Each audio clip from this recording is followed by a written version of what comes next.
Hello. I'd like to talk about order today. Order and chaos. There's a there's a certain order in life, and if that order isn't followed, chaos will result. Let us take a look at the order on a ship. If you're a ship's captain, especially in old times, in times when they were sailing the clipper ships, you had a crew, and your crew were like servants. They were like slaves. Some of them were whipped when they did the wrong thing. But if that ship didn't run right, the whole crew was in danger of dying. If a storm came up, or if the navigator wouldn't listen to the captain, or the captain wouldn't listen to the navigator because the captain needs his navigator, chaos will result in possibly striking an iceberg. Look at the case of the Titanic. It was a drunken captain that struck an iceberg, and the pomp of man thinking the boat couldn't sink. But now let's take a look at God. God's like a captain of a ship. He makes things according to order. And so he made the heavens and the earth according to an order, an authoritative order.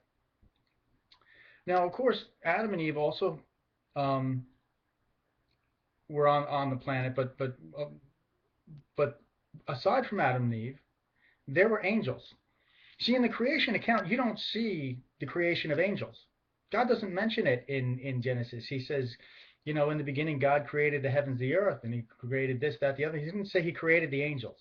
Were the angels always? No, I believe that the angels were a created being,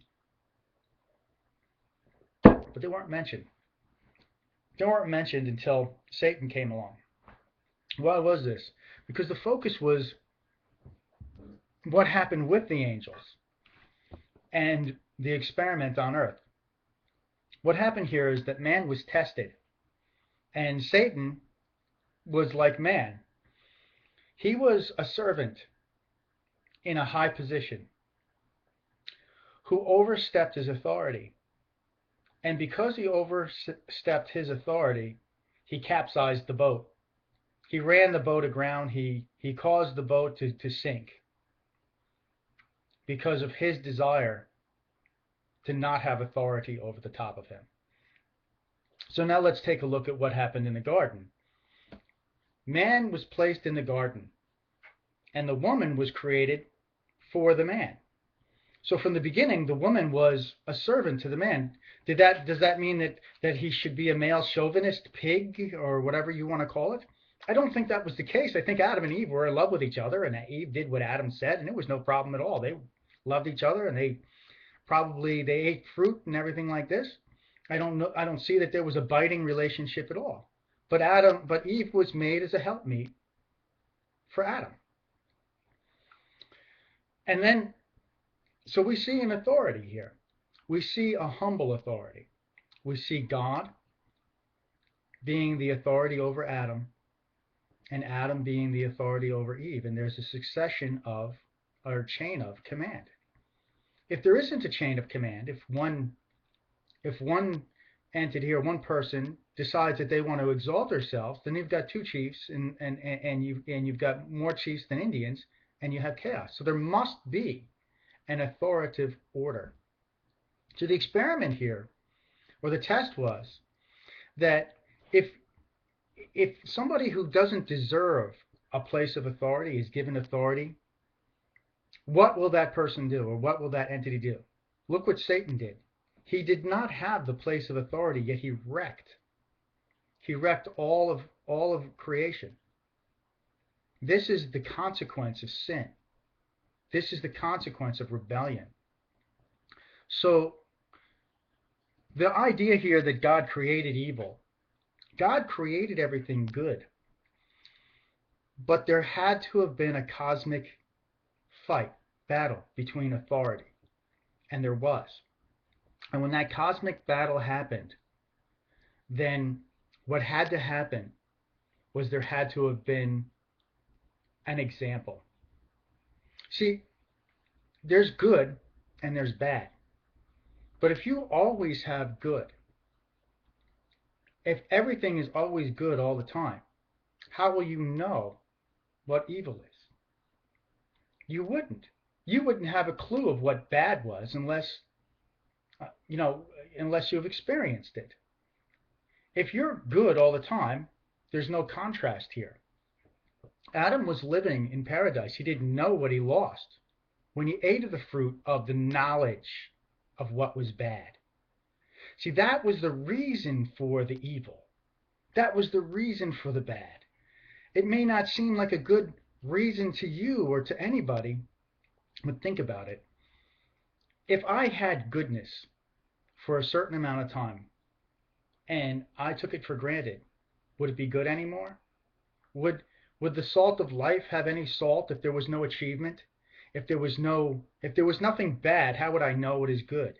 I can tell you that if I had paradise for a couple of days, I lived on a beach and I hung out, you know, someplace like Tahiti or Hawaii and no problems for a little while, you know what would happen? I'd grow pretty bored and I'd grow pretty unappreciative of what I have. But you take that Tahiti away and put me in slavery and make me work, put me in some cold place like Siberia, yeah, I'll know the difference between good and bad. And I'll know why I have my place as a servant in a kingdom. And if servitude is done right, we're in paradise. See, Adam and Eve were servants in the Garden of Eden. They were servants at God's feet, but look at how well they were treated. Sure, Adam worked the field, but it wasn't bringing up thorns and thistles. Sure, Eve was the helper, but it was a happy servitude. It was like living in a rich person's home and being their servant. But when they rebelled against authority and cast off Christ, cast off God, because remember, the tree of life was covering them. God's grace was covering them in the garden. And they decided to leave God's grace and decided to take the fruit of the knowledge of good and evil and know what it is to rebel against God's grace. Yet God's grace was always there. That tree was always there. As a matter of fact, it hung on the cross. Christ hung on that tree. That's the tree of life, I believe. And I'll tell you why. Because this is how you rebel against authority.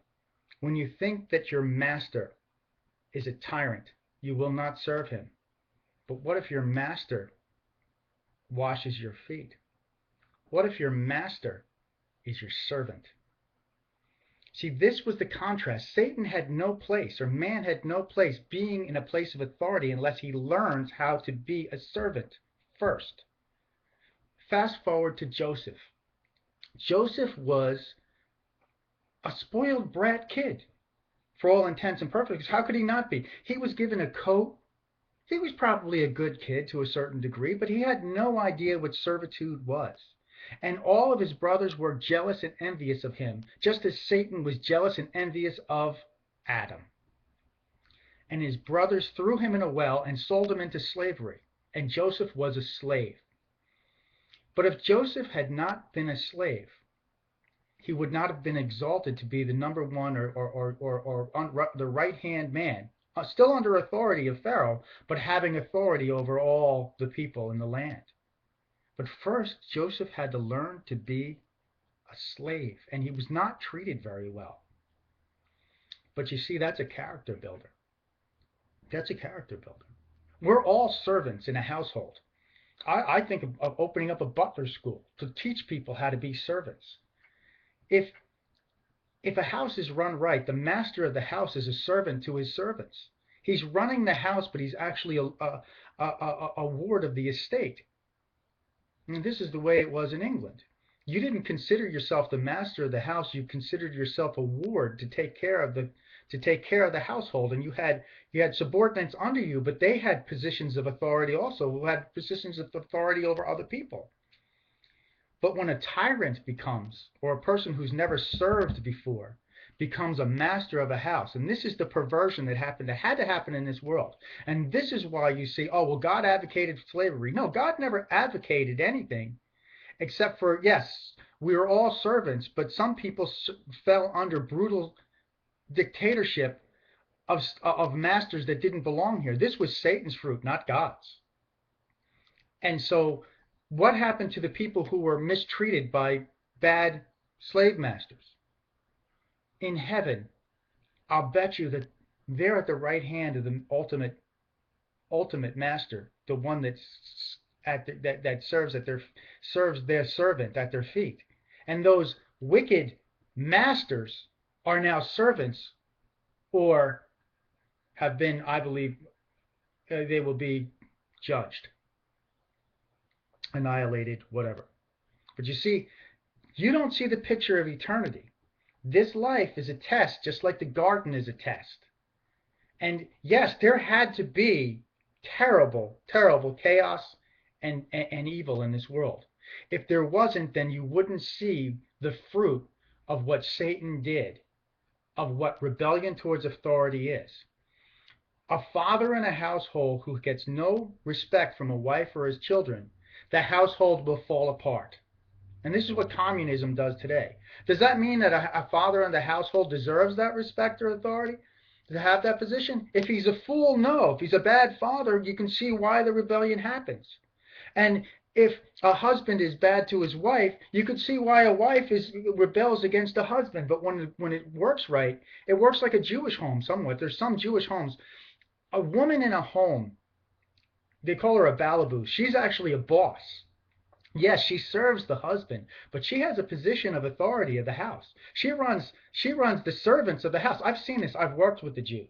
I was a servant in a Jewish home.